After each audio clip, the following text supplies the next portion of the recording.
Boa tarde a todos. Queria primeiro agradecer a presença de todos aqui, né? O professor Wesley, o professor Luiz, o professor Chico, que não pôde estar aqui presencialmente, mas já é uma honra poder ter ele de banda, né? Meus amigos, minha família, que infelizmente não pôde estar aqui presente. Nunca imaginei que esse dia iria chegar, né? Mas chega bem antes do que a gente imagina. Matheus Gaspar, né? Vou apresentar para vocês hoje minha proposta de projeto TCC1, Sistema de Monitoramento de Energia em Alta Frequência de Amostragem e Internet das Coisas. Para começar, né, sumar os tópicos que vão ser abordados. Para começar, né, uma breve contextualização que vai vir junto com a justificativa do trabalho. O que é qualidade de energia elétrica, né, primeiramente? Qualidade de energia constitui-se como o estudo das variações de frequência, amplitude, forma de onda de tensões e correntes ao longo da rede. Os principais distúrbios de qualidade estão aqui listados, né? Por exemplo, aqui no item A a gente teria o sistema funcionando sob condições normais, né? No item B a gente teria um surto, no item C a gente teria um transitório, por aí vai. As causas dos distúrbios de qualidade são inúmeras. Chaveamento de grandes cargas, faltas que podem vir a ocorrer no sistema, curto-circuito, cargas não lineares. E dito isso, qual que é a importância do estudo da qualidade de energia? Ultimamente, o estudo da qualidade de energia vem sendo um dos ramos muito importantes dentro da engenharia elétrica, porque qualidade de energia causa basicamente perdas econômicas. Os equipamentos eletrônicos estão cada vez mais sensíveis, né? E isso vai influenciar em perdas econômicas mesmo, né? Os distúrbios de qualidade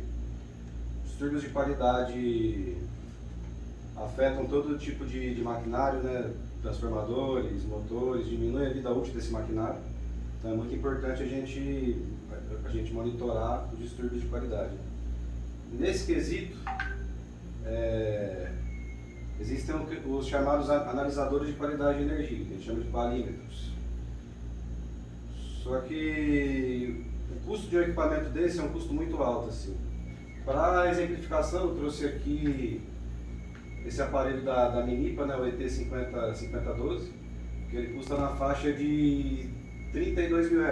Então, visando sanar esse problema do custo, o objetivo do trabalho é desenvolver um medidor de qualidade de energia de baixo custo, quer dizer, o custo de produção ali entre R$500 mais ou menos, o custo de comercialização ali vai estar girando em volta de uns 1.000, eu acredito, que seja monofásico, que seja capaz de se comunicar com uma central através de protocolos de comunicação sem fio, onde a gente vai estar usando sensores de tensão e corrente, um sistema embarcado de baixo custo, calcular indicadores, né, potência ativa, reativa aparente, implementar uma transformada de Fourier, calcular outros indicadores e transmitir essas informações através de protocolos de comunicação sem fio.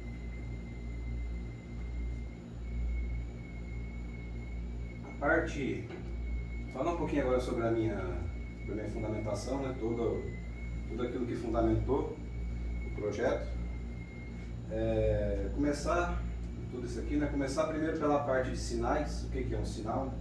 Sinal são basicamente variáveis de funções independentes, né, funções que variam no tempo. O que importa para a gente dentro de um sinal, né? Que um sinal ele carrega informação e essa informação tem que ser processada e analisada. O sinal pode ser classificado em contínuo, também chamado de analógico, que ele é para todo instante de tempo. Sinal discreto só é para tempos inteiros, e o sinal digital ele é uma variação do sinal discreto, só que o sinal discreto pode assumir qualquer valor. Os sinais digitais podem assumir somente valores fixos. Falar um pouquinho sobre transformada de Fourier agora. O que é a operação transformada de Fourier, né? A operação transformada de Fourier, ela pega uma função no domínio do tempo, passa essa função para o domínio da frequência, e fazendo esse processo, a gente consegue analisar quais são as componentes de frequência que compõem aquele sinal, né, que a gente chama de harmônicas. Para um sinal contínuo, transformado de Fourier é dado por essa expressão de cima, é transformado inversa de Fourier é dado por essa expressão de baixo. Para um sinal discreto, transformado de Fourier é dado por essa expressão mais acima, é transformada inversa é dada por essa expressão mais abaixo, onde esse fator WN é a minha exponencial complexa. Quando a gente faz a transformada de Fourier de um sinal, a gente tem como resultado um número complexo com módulo e ângulo. A gente costuma trabalhar essas informações de maneira separada, o módulo em um gráfico e o ângulo no outro. Para assim a gente poder saber qual que é o módulo e qual que é o ângulo daquela harmônica.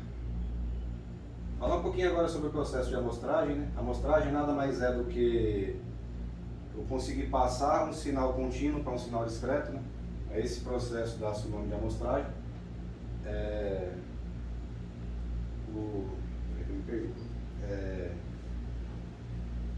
Existe um certo critério que tem que ser seguido, né?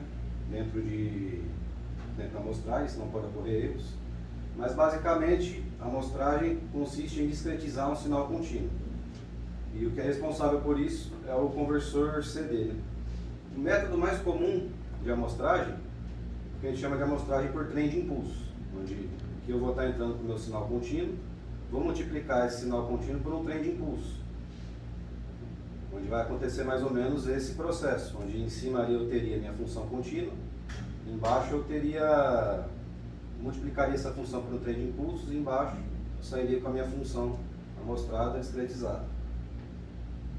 O critério que a gente tem que seguir para não gerar um erro de amostragem é o que a gente chama de teorema da amostragem de Nyquist, que diz que a minha frequência de amostragem tem que ser no mínimo 2 vezes a maior frequência daquele sinal, senão pode ser que eu perca alguma informação ali pelo meio do caminho. O que a gente tem de mais real, assim, físico, no mundo, que seja mais parecido com o conversor CD, é o que a gente chama de conversor AD, que ele é um circuito dedicado, né, a transformar um sinal analógico em um sinal digital, onde eu entro ali com o meu sinal analógico e tem as minhas saídas binárias ali. Né? Existem diversas arquiteturas de conversores AD. Só para exemplificação, essa aqui é um AD de aproximações sucessivas. Acho que essa imagem é familiar ao professor Chico.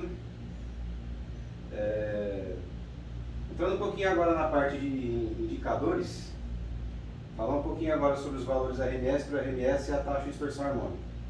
O valor RMS ele nasce da necessidade de conseguir medir a potência consumida por um resistor com grandezas que variam no tempo.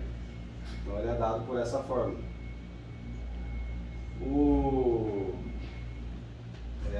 Só que isso tem um problema, né? Os voltímetros, eles são calibrados para responder somente a sinais senoidais. Então, se eu entro com uma onda quadrada, aqui no caso, um retificador, eu vou ter um erro atrelado a isso. Para corrigir, existe o chamado valor true RMS, que ele é dado por essa expressão, onde aqui no meu x0 ele é uma componente DC, que pode aparecer ali, e a outra parcela aqui seria o valor RMS das harmônicas. Né? Expandindo isso aqui, a gente chega no que a gente chama de valor verdadeiro e valor residual. Taxa de distorção harmônica, ela mede o quanto que aquele sinal dista de um sinal senoidal. Basicamente, ele é dado por essa expressão aqui. Falar um pouquinho agora sobre teoria de potência, né? Potência ativa, potência que de fato vai consumir trabalho, onde ela vai ser dada por V de T vezes I de T, onde essas grandezas variam no tempo. No caso, a gente pode estar trabalhando com essas potências em termos de valores médios também, onde ela vai ser dada por essa expressão abaixo, onde θV menos θI, o que a gente chama de ângulo de fator de potência. Potência reativa, ela está muito relacionada a armazenamento de energia, né, por indutores e capacitores. Também é função do ângulo de fator de potência, e a potência aparente é uma relação entre as duas. Potência complexa, se eu pegar os meus fasores de tensão e corrente e multiplicar, eu consigo ter a minha potência ativa, reativa, aparente e o meu ângulo de fator de potência. O meu fator de potência, ele vai ser uma relação entre a minha potência ativa e a minha potência aparente. Ele vai medir de fato quanto de potência ativa está sendo consumida, não é consumida, quanto de potência ativa tem dentro daquela potência aparente. É dado pelo cosseno do ângulo de fator de potência. Falar um pouquinho agora sobre teoria de potências para cargas não lineares. A potência aparente, a gente vai considerar um sistema com uma tensão não distorcida e uma corrente distorcida. Nesse caso, a potência aparente vai ter aquele fator H, onde H é o que a gente chama de potência harmônica, que ele é dado por essa expressão. Também consigo estimar potências ativa, reativa e aparente fundamental, onde I1 é o módulo da minha componente fundamental e Φ1 é o ângulo do fator de potência da minha componente fundamental. O fator de potência verdadeiro, fator de potência fundamental, né? Fator de potência a gente sabe que são duas grandezas muito importantes dentro da engenharia. O que é mais importante é que eu acredito que seja o fator de potência verdadeiro, porque ele é função do fator de potência fundamental, só que ele é função também da taxa de distorção harmônica. Então, quanto maior for a minha taxa de distorção harmônica, menor vai ser meu fator de potência verdadeiro. Por isso que é tão importante o estudo de harmônicas dentro da parte de qualidade. Falar um pouquinho agora sobre filtros, né? Filtros foram ferramentas que a gente teve que usar dentro do projeto. A função de um filtro é basicamente aceitar ou rejeitar certos valores de frequência à escolha do projetista, né? Aplicações para filtros são várias, né? Controle, processamento de sinais, telecomunicações, etc. Os filtros podem ser classificados em analógicos e digitais, eles também podem ser classificados de acordo com a frequência de corte do filtro. Filtros analógicos existem basicamente dois tipos, os filtros ativos e os filtros passivos. Os filtros ativos não era tanto foco do trabalho, a gente optou por deixar de fora. Os filtros, com relação à resposta em frequência, os filtros podem ser basicamente separados em quatro tipos. Os passa altas, que eles atenuam todas as frequências até chegar na frequência de corte, depois deixa passar. Passa baixa, atenua todas as frequências acima da frequência de corte, deixa passar as baixas. Passa faixa, deixa passar somente ali o que está dentro de uma certa frequência, uma certa faixa de frequência, e o rejeita a faixa ao contrário. Ele rejeita toda aquela faixa de frequência. O que foi necessário se usar no trabalho foi o filtro passa baixa RC. Foi necessário para atenuar ruído. A frequência de corte do filtro passa baixa RC é dada por essa expressão aqui. Os filtros digitais também são outro tipo de filtros, eles são sempre implementados através de algoritmos, via software. No caso, o que foi usado no projeto, filtro de média móvel, que ele é dado por essa expressão, onde teria que fazer um algoritmozinho ali, né, para estar conseguindo filtrar, né, o sinal. Falar um pouquinho agora sobre oscilografia, né, o que é oscilografia, qual a importância de uma oscilografia dentro da rede. Oscilografia é basicamente o registro das oscilações de tensões, correntes e outras grandezas dentro do sistema de potência. Primeiro, os oscilógrafos datam da década de 50, os oscilógrafos digitais datam da década de 80, são também chamados de RDPs. Né? Por que é importante a gente estudar a oscilografia do sistema? Que é um dos pontos a serem abordados no trabalho. Porque utilizando a oscilografia dentro do sistema de potência, por exemplo, é possível fazer análise de desempenho, de proteções, de disjuntores, localizar uma falta, localizar um curto-circuito dentro do sistema de potência, fazer estudos de qualidade de energia, porque se aparecer algum ruído, algum afundamento, alguma elevação ali, ele vai estar aparecendo dentro dessa oscilografia. Por isso que a oscilografia, somente sistema de potência, ela é bem importante. Por fim, agora, para finalizar a fundamentação, falar um pouquinho sobre o protocolo MQTT. Protocolo de comunicação sem fio de máquina para máquina, né? M2M. Muito usado em aplicações de IoT, porque ele é muito leve. Foi desenvolvido pela IBM na década de 90. Para explicar como ele funciona, eu vou explicar primeiro um pouquinho como funciona o protocolo HTTP. O HTTP funciona de acordo com o padrão Request Response Observed. Quer dizer, por exemplo, eu vou entrar no site. Eu mando a minha informação para o servidor me retorna o site. O protocolo HTTP vai usar o servidor mais como uma central de comunicação com as máquinas. As máquinas conseguem se comunicar através do servidor que é chamado de jogo. Fala um pouquinho agora sobre os materiais direto.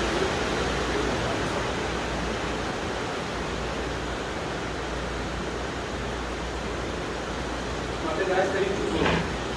Sistema embarcado S32, sensor de tensão MTT-100V, sensor de corrente SC303 de 50 amperes, protoboard, fenda de cabo P2 e alguns outros cabos para poder fazer o circuito de funcionamento sinal, restores e capacitores para poder fazer o passa-baixo, e uma lâmpada incandescente de 50 watts que serve como carga. Qual que seria a nossa metodologia? Assim? A gente pegaria o sensor de tensão, colocaria ele no ramal de entrada de uma residência, por exemplo, pegaria o sensor de corrente, colocaria ele também no ramal de entrada, né? Dá para ver um sensor de corrente. O sensor de corrente não invasivo, né? Não específico. Mandar essas duas informações para o ESP, realizar